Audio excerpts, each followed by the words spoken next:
বাংলাদেশের অন্তর্বর্তী সরকারের প্রধান উপদেষ্টা অধ্যাপক ডক্টর মোহাম্মদ ইউনূস ও যুক্তরাষ্ট্রের পররাষ্ট্রমন্ত্রী মার্কো রুবিওর মধ্যে ফোনালাপ হয়েছে। ফোনালাপে কথোপকথনের বিষয়টি বিবৃতির মাধ্যমে জানিয়েছে প্রধান উপদেষ্টার প্রেস উইং।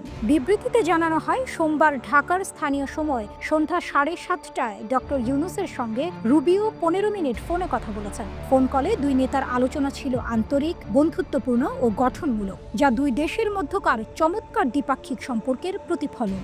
অপরদিকে টেলিফোনে কথোপকথনের পর মার্কিন পররাষ্ট্র মন্ত্রণালয়ের মুখপাত্র ট্যামি ব্রুস বলেন, যুক্তরাষ্ট্রের পররাষ্ট্রমন্ত্রী রুবিও ও বাংলাদেশের অন্তর্বর্তী সরকারের প্রধান উপদেষ্টা ডক্টর ইউনূস যুক্তরাষ্ট্র এবং বাংলাদেশের মধ্যে অর্থনৈতিক সম্পর্ক গভীর করা এবং ইন্দো প্রশান্ত মহাসাগরীয় অঞ্চলে নিরাপত্তা ও স্থিতিশীলতা বৃদ্ধির জন্য তাদের যৌথ প্রতিশ্রুতি পুনর্ব্যক্ত করেছেন। প্রধান উপদেষ্টার প্রেস উইং আরও জানায়, ফোন কলে দুই পক্ষের স্বার্থ সংশ্লিষ্ট বিষয়গুলো নিয়ে আলোচনা হয়েছে, যার মধ্যে আছে যুক্তরাষ্ট্রের সঙ্গে বাংলাদেশের বাণিজ্য, চলমান সংস্কার প্রক্রিয়া, গণতন্ত্রের রূপান্তর প্রক্রিয়া, আসন্ন সাধারণ নির্বাচন ও রোহিঙ্গাদের ত্রাণ। রুবিও বাংলাদেশে চলমান সংস্কার প্রক্রিয়া ও আগামী বছরের শুরুতে নির্বাচন আয়োজনের উদ্যোগের প্রতি সমর্থন জানান। বাংলাদেশের সবচেয়ে বড় রপ্তানি গন্তব্য ও রেমিটেন্সের উৎস যুক্তরাষ্ট্র। এ বিষয়টি আমলে নিয়ে উভয় নেতা শিগগির শুল্ক নিয়ে আলোচনা শেষ করার আশাবাদ প্রকাশ করেন, যাতে দ্বিপাক্ষিক বাণিজ্য আরও বেড়ে যাওয়ার পথ সুগম হয়। অধ্যাপক ইউনূস উল্লেখ করেন, সম্প্রতি জাতীয় নিরাপত্তা উপদেষ্টা ডক্টর খলিলুর রহমান ওয়াশিংটন ডিসিতে মার্কিন উপপররাষ্ট্রমন্ত্রী ক্রিস্টোফার ল্যান্ডাউরের সঙ্গে একটি সফল বৈঠকে অংশ নেন। ওই বৈঠকে দ্বিপাক্ষিক সম্পর্ক আরও শক্তিশালী করার অঙ্গীকার নেন দুই নেতা। পাশাপাশি বাংলাদেশের উপর আরোপিত শুল্ক 90 দিনের জন্য স্থগিত করায় অনুরোধে ইতিবাচক সাড়া দেওয়ার জন্য মার্কিন প্রেসিডেন্ট ট্রাম্পকে ধন্যবাদ জানান প্রধান উপদেষ্টা।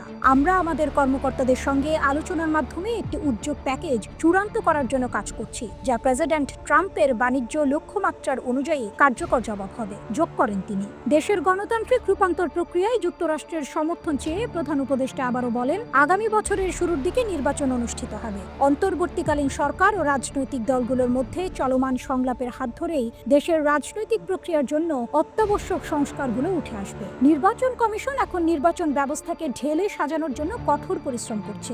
আগের সরকার ওই ব্যবস্থাকে ধ্বংস করেছিল। এবারের নির্বাচনে আমাদের দেশের তরুণ তরুণীরা জীবনে প্রথমবারের মতো ভোট দেবে, যোগ করেন তিনি।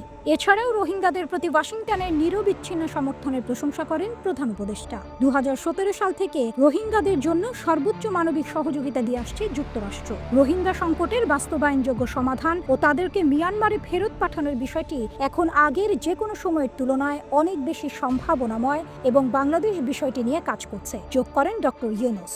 দুই নেতা ভূ রাজনৈতিক বিষয়গুলো নিয়েও কথা বলেন, যার মধ্যে আছে ইন্দো প্রশান্ত মহাসাগরীয় অঞ্চলে স্থিতিশীলতা বজায় রাখার প্রয়োজনীয়তা ও প্রতিবেশী দেশগুলোর সঙ্গে বাংলাদেশের সম্পর্ক। আসন্ন সাধারণ নির্বাচনের আগে রুবিওকে বাংলাদেশ সফরের আমন্ত্রণ জানান ডক্টর ইউনূস, যাতে তিনি সরেজমিনে বাংলাদেশের গণতান্ত্রিক রূপান্তর দেখে যেতে পারেন। এতে দেশের তরুণ তরুণীরা অনুপ্রাণিত হবে, যোগ করেন তিনি।